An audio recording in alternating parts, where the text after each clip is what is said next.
What's up, guys? It's your boy, Barca Boy 103. Today we're going to be reacting to the Barcelona news over the past few days. We have a lot of key topics to discuss. Firstly, Xavi considers it to be an absolutely urgent priority to reinforce the pivot position, so much so that he'd rather sign a pivot in January ahead of the registration of Vitor Roque. In regards to Vitor Roque, there have been a lot of controversial reports recently about whether there's going to be less optimism or more optimism in regards to Vitor Roque, but we do have some huge news about his injury, and he has recovered very early, and he is planning to come to Barcelona around the middle of December. Huge updates in regards to what Barcelona plan to do in the January transfer window. We also have some sale updates in regards to Chadi Riad moving to Real Betis permanently, and also some very strange and shocking reports in regards to Ilkay Gundogan wanting a move to Galatasaray. We're going to talk about that. Also some news in regards to the Ter Stegen's injury that he suffered with Germany on international duty, the severity of it, what we're looking at, and could Inaki Pena be getting his first minutes of the season in the most pivotal moment of Barcelona's season. And finally, the end of year friendly has been confirmed against Club America. We have the details on what the stipulation is for that game and how much money will Barcelona be making from that match as well. But before we get into it, make sure you guys smash that like button down below. Let's try to get to 200 likes in this video. Be very much appreciated. And also, if you're new, make sure you subscribe down below if you haven't already, and let's get into it.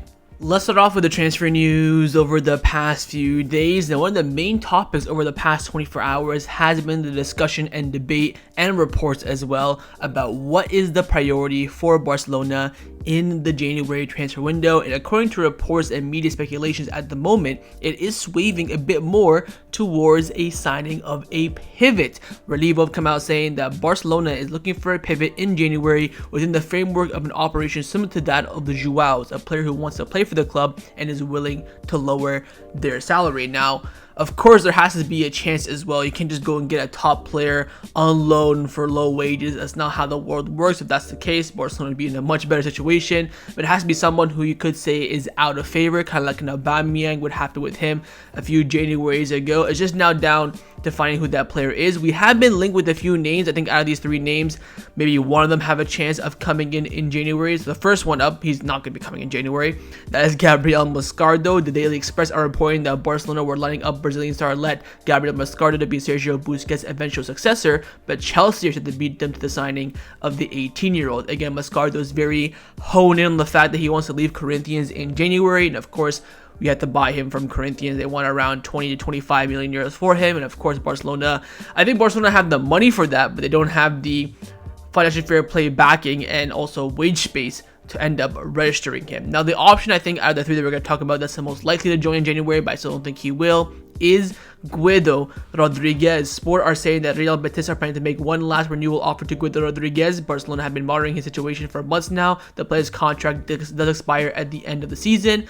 You could offer maybe $1 million or two, maybe some variables to Betis to get him out in January, so that way they get something for him rather than nothing. I think that's definitely a possibility, but that would be signing someone on a permanent transfer. I think there's actually a 0% chance that Betis will let their player go out on loan for 6 months. That just makes no sense whatsoever. But of course, while Barcelona are looking for the short term in January, there is that long-term goal, and we have been linked with Martin Zubimend, a player who I am, there's over the past few years, there's rarely been players that I've been obsessed with for Barcelona to sign. I think the last player that I was like drooling for Barcelona to sign was Jules Koundé. I remember when I was desperate to sign Barcelona to sign De Ligt and De Jong that time.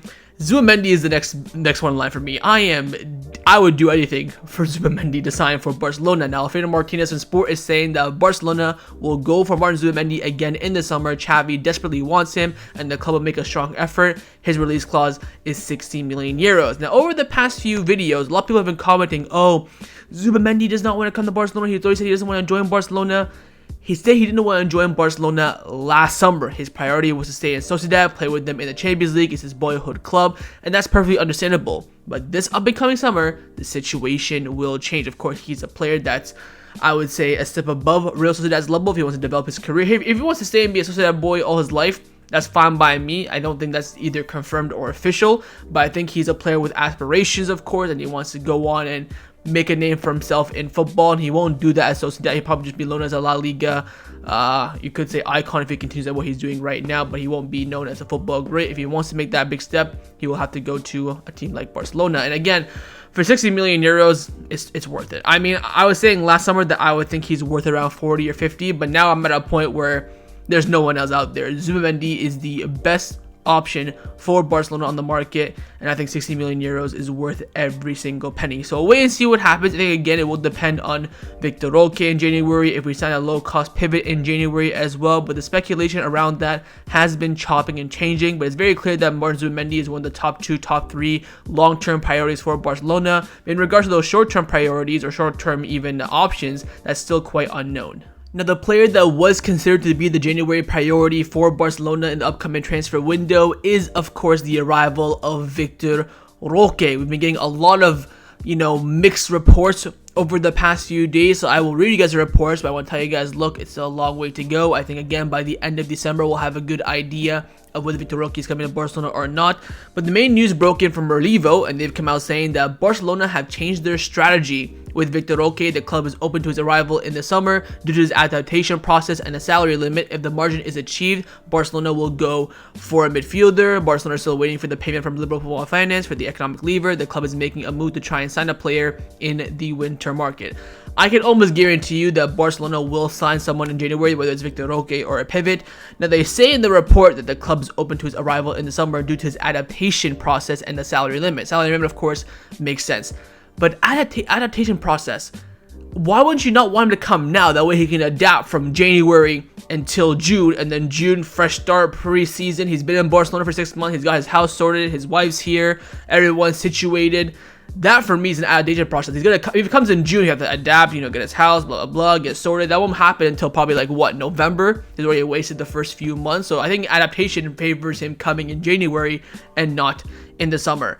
Anyways, Relevo continued on by saying the decision to bring Vitor Roque in January does not 100% depend on Xavi and Deco. From the club, they are becoming less optimistic that the money from the Libero Football Finance will not end up being paid. Without it, the club cannot make any signings whatsoever. Barcelona have less than a month left for Libero to pay the outstanding 40 million euros. The deadline is December the 15th. The alternative is to find a third party to make a payment and take charge of the club's audiovisual business. Xavi's desire has always been to have Vitor Roque from January. The coach believes that he can be a piece that raises the level of the internal competence, something that Xavi himself values a lot. Vitor Roque will also compete with Lewandowski for a place in the starting lineup. Despite the fact that Vitor Roque's recovery process is normal, the technical secretary at Barcelona considered that bringing him in January may be too hasty. The club's intention and Xavi's desire was to bring Vitor Roque in January, but his injury at the end of September, together with Barcelona's economic limits, have changed the roadmap, and a club source was contacted on the topic of Vitor Roque arriving in January, and the source said it would be a sporting suicide.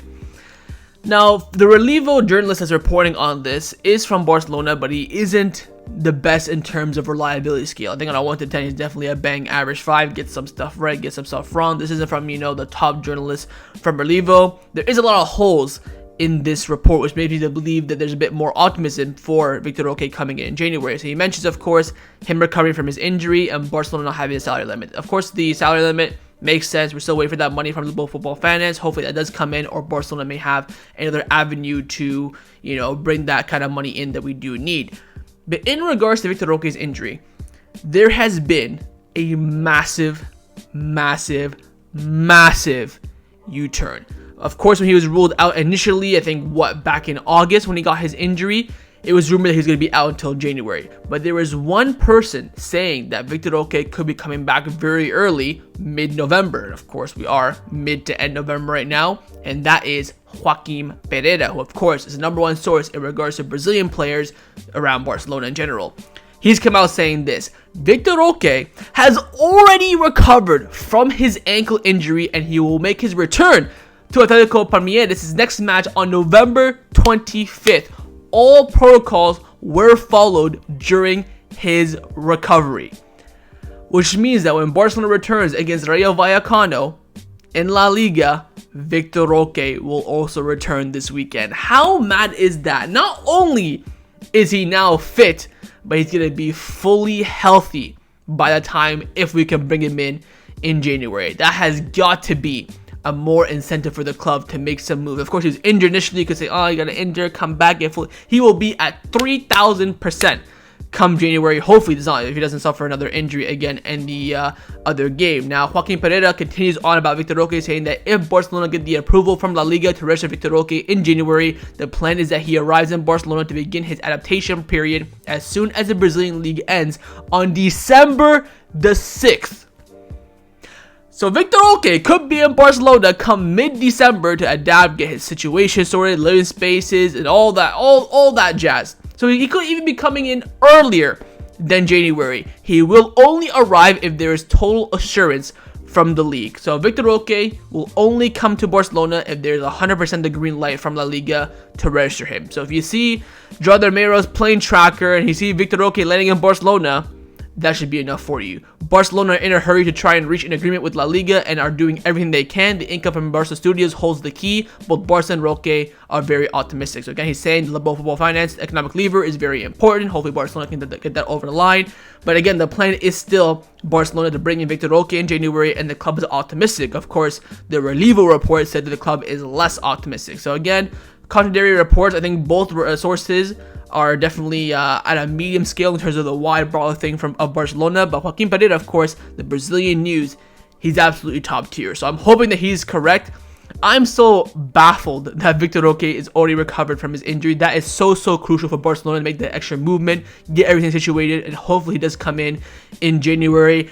I would love to see Barcelona bring in Vitor Roque and also maybe sign a low-cost pivot as well if they can manage to do that. I think there's definitely going to be the salary space, especially if we have this Libero Football Finance money coming in, but we shall wait and see how things turn out. But again, two deadlines there, of course. December 6th for when the Brazilian league ends. December 15th when the Libero Football Finance money is due, so to speak. So hopefully around December 6th, December 20th, 21st, somewhere around there, Barcelona will have an idea. Again, Barcelona play on the 20th of December against Almeria, the final match of the year in La Liga, and then they go to America. They go to Dallas to play the friendly match, and then after that, the season or the year, you could say, is over. So hopefully by then we'll have an idea on Vitor Roque. But again, I would say there's more optimism than not optimism on Vitor Roque's signing. But again, it all depends. The key to this is the economic lever from Libero Football Finance. Now, we have also been linked with another Brazilian forward, and that is, of course, Savinho, the Brazilian winger that's currently playing on loan at Girona.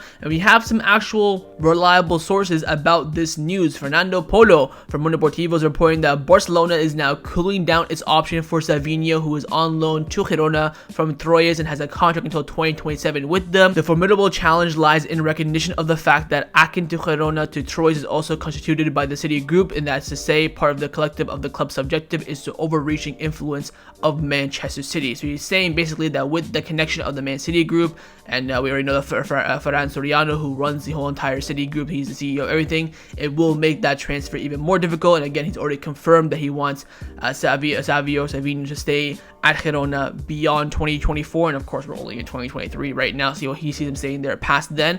But again, I still see it as a very difficult operation, especially in the imminent future. Now, the sporting director of Girona has been speaking to the media, talked about Savinho to Barcelona and also Oriol Romeu back to Girona. Now, firstly on Romeu, he said that it's an option arises that Oriol Romeu leaves Barcelona. We'd like to have him back. Here he could be important. Neither the club nor the player has told us anything. If he leaves, we would like to have him back. So there's the Girona option in the event that Barcelona want to get rid of Romeu, so keep your eyes on that. But on Savinho, he said that to be told that Deco likes that players of yours is nice and fills you with pride. It's already happened to us last season with Oriol Romeu, but our objective is to retain these players because changing the entire squad is always difficult. So he's very happy that Savinho is being linked with Barcelona and that Barcelona like the player, but he's going to do his best, of course, to keep him in Girona. So we'll wait and see. I think it depends a lot on what the City Group want to do, because they control everything, of course, in regards to the Girona Group, the Troyes, and also all the other things behind the scenes. So keep your eyes on it, but I think for now it is a very unlikely option.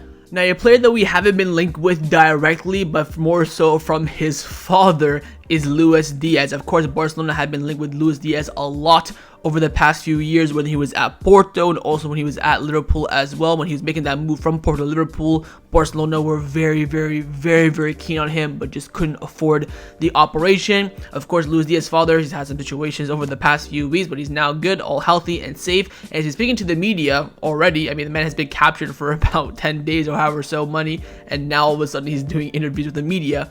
But he's come out and he's talking about his son. Sun, and he was asked about the links about Barcelona in the past. He said that, look, he has not told me anything about Barcelona, but Luis Diaz is a Barcelona fan, and his dream is to become a Barcelona player. If the chance arrives, he would have no problem in joining Barcelona.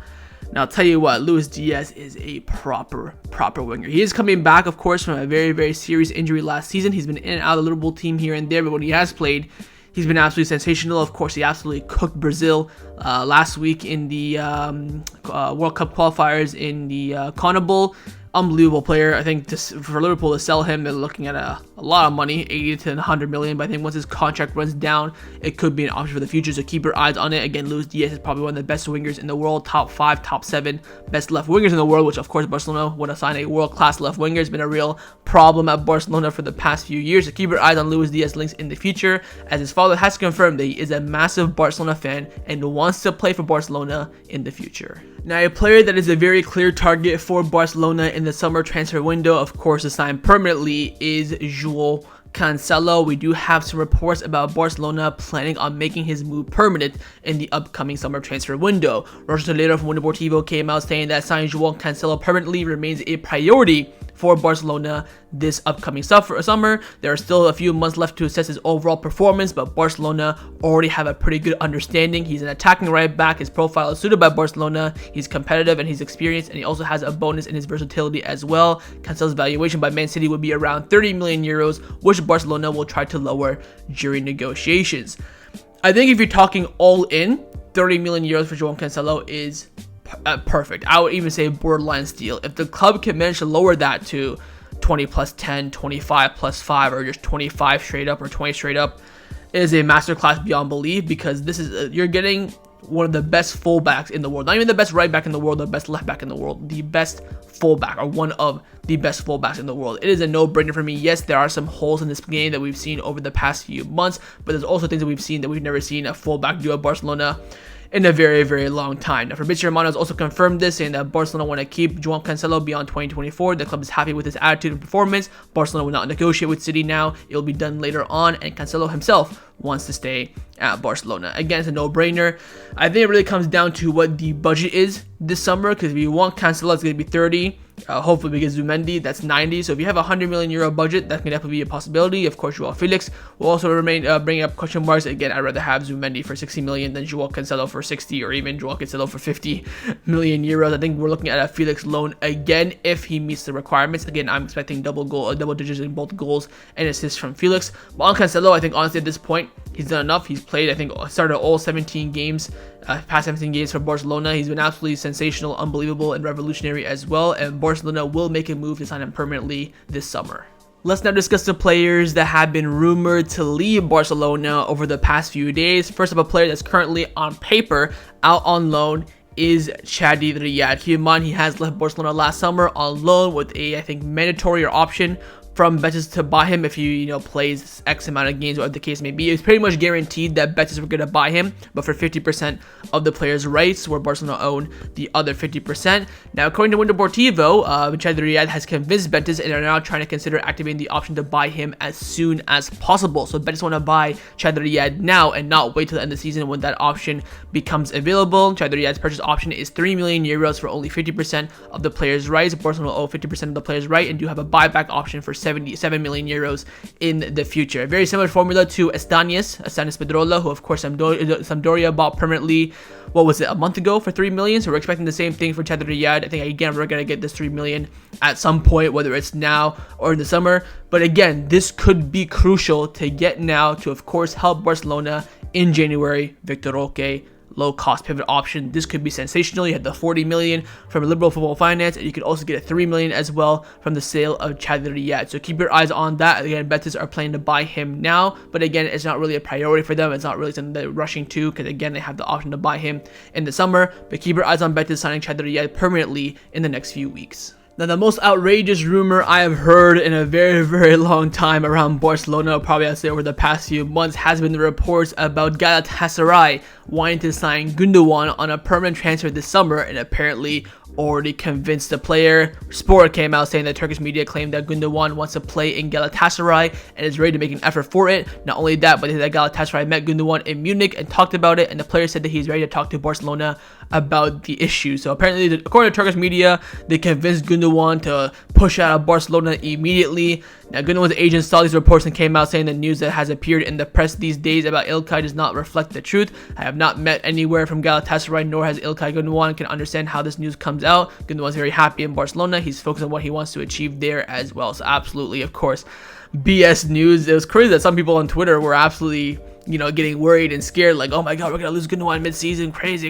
I'm like, that's not how it works. Again, if Barcelona were to sell Gundogan in January, he does have he's coming into the final year of his contract this summer. I think Barcelona would demand like 20-30 million for him. So unless Galatasaray pay that, which they won't because they don't have the money for it, this transfer ain't gonna happen. Now, Gundogan has also been speaking to the media about his adaptation life to Barcelona. He came out saying, I have a very good relationship with Xavi. I came to Barcelona because of him. We are very compatible. Guardiola has many years of experience, while Xavi's in his 5th season as a coach and his 3rd in Europe, but his vision of football is very similar. So again, giving praise there to Xavi. He's the reason why he joined Barcelona, and the comparison as well with Guardiola. So again, very clear that Gundogan is here for the project that we're currently having, whether he's in here for the short term, in the medium term, definitely not the long term, unfortunately, due to his age. But again, rumors in regards to Galatasaray are absolutely wide of the mark. Now, along with the exit rumors, there have been some rumors about players wanting to stay at Barcelona, and one of them being a player currently out on loan, that is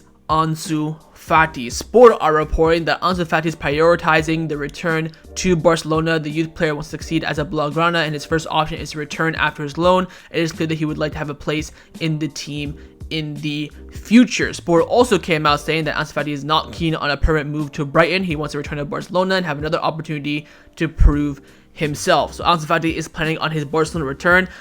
Honestly speaking, I think Ansu Fati's future really depends on other players more than him. He can make it about him if he has an absolutely stellar season at Brighton. Again, we're coming to the end of November. It's been about 2 months or so. He's only now just trying to get into the first team at Brighton. He's played some good games recently. I think he started the last game before the international break for Brighton. So he's kind of getting into he's kind of broken into the starting lineup a little bit. But again, still a long ways to go. I think I talk about with Joao Felix, he has to get double digits in both goals and assists. I think Ansu Fati needs the same as well. For Barcelona to be really adamant, like, oh, we're 100% keeping Ansu Fati this summer, he needs to perform. I've even seen some reports that Barcelona would be open to sell Ansu Fati this summer for around 30 to 40 million euros, which for me is absolutely crazy. From summer for 60-70 to now 30-40 if he continues what he's doing right now at Brighton. But again, it's still way too early to call. I think again it will depend on futures of other players, Nico Williams, Savinho, Rafinha, Ferran Torres, Joao Felix, because the club are going to play around a lot this summer what they can do, especially with the budget they currently have. So we'll wait and see with Ansu Fati. Again, his vision is to continue in the Barcelona in the long term, but for Barcelona, that still remains in question. Let's now discuss some of the injury updates around the first team at Barcelona. We do have one update, of course, on the international break. It wouldn't be an injury without Barcelona being affected, and of course, it is a big player yet again, the captain for 99% of the season, Marc Andre Ter Stegen. The German national team coach Julian Nagelsmann announced a few days ago in a press conference that Ter Stegen will not play the 2 friendly games for Germany due to a back problem and return to Barcelona. Now, keep in mind, Ter Stegen has been having this niggling back problem for about 4 or 5 years. Remember, he had I think after Bayern 8-2, he had surgery. He was out until I think beginning of October, because we had Neto for the start of the season, and then after that season he had surgery again. So back and Ter Stegen doesn't really bode well together. Now, having Miguel from AES came out saying that Ter Stegen's injury is not serious as it seems, but we will see after the diagnosis, after he returns to Barcelona. Jonathan Mir said the same thing, said that Ter Stegen will undergo a test yesterday to know the extent of the injury. The club believes it's nothing very serious. Tony Juan Martin said that Ter Stegen is fine. Now, since the Sunday, of course, yesterday was the day that Ter Stegen had his checks at Barcelona. Since then, we only got one report, and that is from Alex Pentel from Relevo, very reliable source. He came out saying that Ter Stegen should be ready for the game against Rayo Vallecano. So we're hearing nothing too serious. He should be fit for the game this weekend, but with Barcelona in the media, you never know. They've been absolutely shite with the injury news since the start of this season completely. I think Javi Miguel has only been the one that's been somewhat accurate. But I think we'll have to wait and see into today, Monday, Tuesday. We'll hear the report, see if Ter Stegen's in the first team training as well. But of course, Ter Stegen is out injured, and Inaki Pena will be the one stepping in. And Sport have come out saying that Inaki Pena is fully prepared to step in as Barcelona's goalkeeper if the need arises. Being used to operating in the shadow of Ter Stegen, Inaki Pena silently trains to the fullest every day, anticipating the possibility of being called into action sooner than expected. I mean, I think Inaki's a decent keeper. The only reason why I'd be upset is now we're going to a crucial moment of the season. Of course, you have Rayo Vallecano, you have Porto, you have Atletico Madrid, you have Girona. Massive monumental game with Inaki Pena in goal. I'm thinking, but if it's like a couple of games like midway through the season, I wouldn't be totally disappointed or in distraught. I think Inaki Pena definitely can do a job. I wouldn't say he's going to match the level of Ter Stegen, but you never know. He comes in and performs well. It might even keep Ter Stegen on the bench, but unlikely for him, unfortunately, that he will not be making an appearance against Rayo Vallecano if the reports suggested are true, that Ter Stegen will be fit for Vallecano. But if not, we could see Inaki Pena play his first minute, even first second of the season. Let's now discuss some of the news surrounding Barcelona over the past few days. When the big news is that, of course, the end of year friendly match for Barcelona has been officially confirmed. It will be Barcelona versus Club America in Dallas on December 21st on my birthday, a day after we play our final La Liga match of the season against Almeria at home. Now, first, Fernando Polo reported, of course, the game is going to be confirmed. Of course, the game was confirmed. The income for this game will be 5 million euros, and which will be very important ahead of the transfer window. So let's recap now.